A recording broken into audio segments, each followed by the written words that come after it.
Knowing where to start when it comes to balancing training for 3 separate sports in a week is tricky.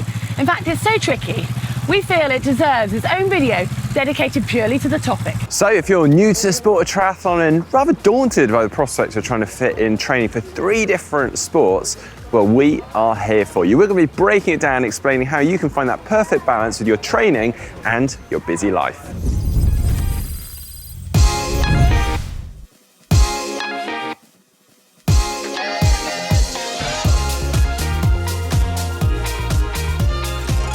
Before we get into the meat of this video, just a quick reminder that if you find the globe, click on it and subscribe, then you will be able to get all of our GTN videos. Well, now on to the topic at hand, and we're going to start with the minimum. So it's always better to be able to build up the training load once you've got used to it and progress rather than having to go too fast at the beginning and bring it back a bit. And we're actually going to presume that you're training for a sprint or an Olympic distance triathlon for the sake of this. If you are aiming for a 70.3, then you're obviously going to need to be including more volume and training a little bit more often with the frequency. Well, we need a basic template from which we can then build on. Once you know your strengths and weaknesses and your goals, you can take things further. But if you start off by looking at the structure of a usual working week, so we've got 7 days to play with. Take 1 day off because you need to make sure you've always got 1 rest day. And obviously, we've got 3 sports. So that divides quite nicely. If 6 days of training, you can fit in 2 times each sport throughout the week without having to do any double days. Well, that is the minimum, and we ideally want you to be able to start working towards building up to fitting in 3 times each sport during the week or something around that, but we'll explain how you can get towards that later on in this video.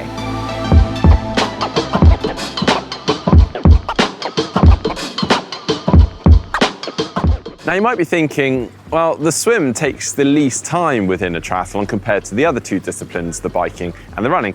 And you'd be right in saying that. However, on the most part, the swim is the sport that people find the most difficult. And given this at the start of the triathlon, you want to be well prepared for that. So you're not flustered and you don't want to come out of the swim feeling completely exhausted ahead of the bike and the run.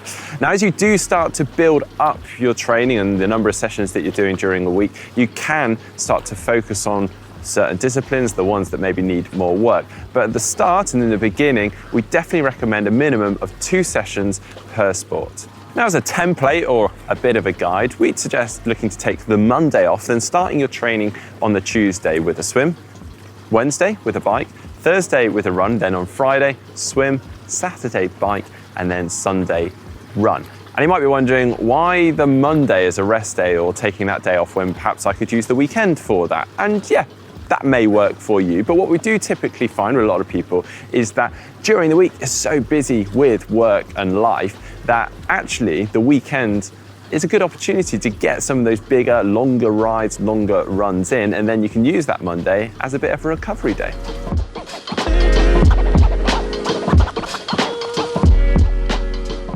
It's obviously okay to swap the order around to suit you, but try to put the swims somewhere in the middle and mix things up. As if you do too many days of cycling and running back to back, you will really notice your legs fatiguing and the quality starting to drop. But as you start to increase your triathlon training overall, you'll find that you can't fit it all in to the 6 days a week and having a day off. So you will actually need to start to do some double days of training, but still bear in mind those same principles and still do try to keep that day off because it's perfect for the mental and the physical rest and recovery, so you stay fresh and on track.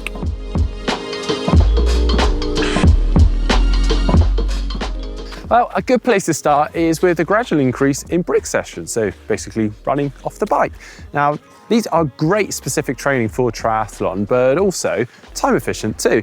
Now, I'd suggest just keeping these runs short, particularly initially, but they will still be great for conditioning and preparation. And also keep these brick sessions to 1 or 2 at max per week, because you will find the quality of those runs is slightly lower, but they're still fantastic stuff.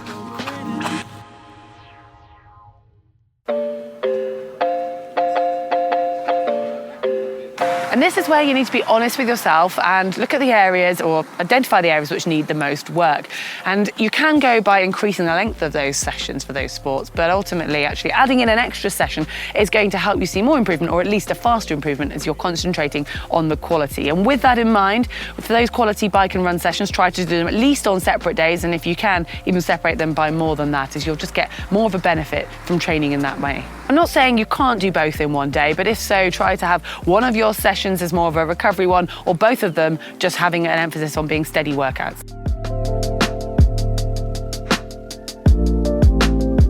Now, while swimming can be hard at a time of work, due to the fact there's no impact in swimming and you are distributing the workload across your whole body, you tend to find you don't get quite as much muscle soreness from swimming, and also it means that the recovery time from swimming can be far quicker as opposed to with biking and running. Also, it can be a good tool for recovery from some of those harder bike and run sessions because it's non-weight bearing. It gives the legs a good opportunity to recover. Now let's jump forwards a little bit now. Say you've progressed a little bit in your program to 9 sessions per week, and we're still going to stick with an even split across the 3 disciplines with 3 sessions per discipline. So we're still going to stick with Monday as a day off, but then on Tuesday, we're going to do a run and a swim. On Wednesday, a bike. On Thursday, a swim. Then on Friday, a run. And then on the weekend, with a little bit more time available, we're going to do a bike on Saturday, along with a run. And then on Sunday, a bike and a swim. As I say, you'll notice that we're still doing more on the weekend and sticking with that Monday as a big recovery day from all that hard work. Now on the Saturday, you can actually do the bike and run as a brick session. So you're doing the run off the back of the bike, or if you like, keep them separate. And then on Sunday, you can actually use the swim as a bit of recovery after the bike.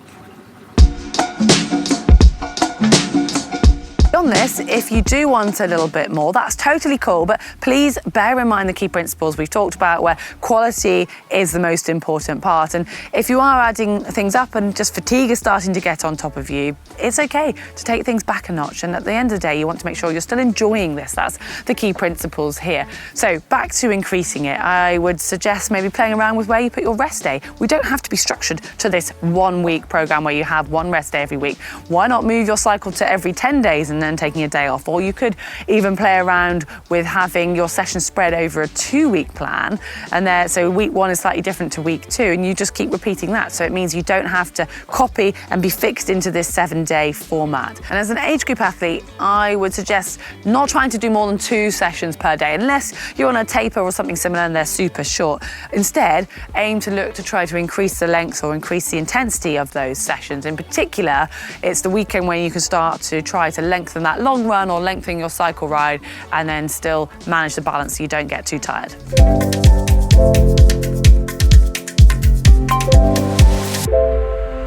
Right then, all set? Know how many times you should swim, bike, run per week?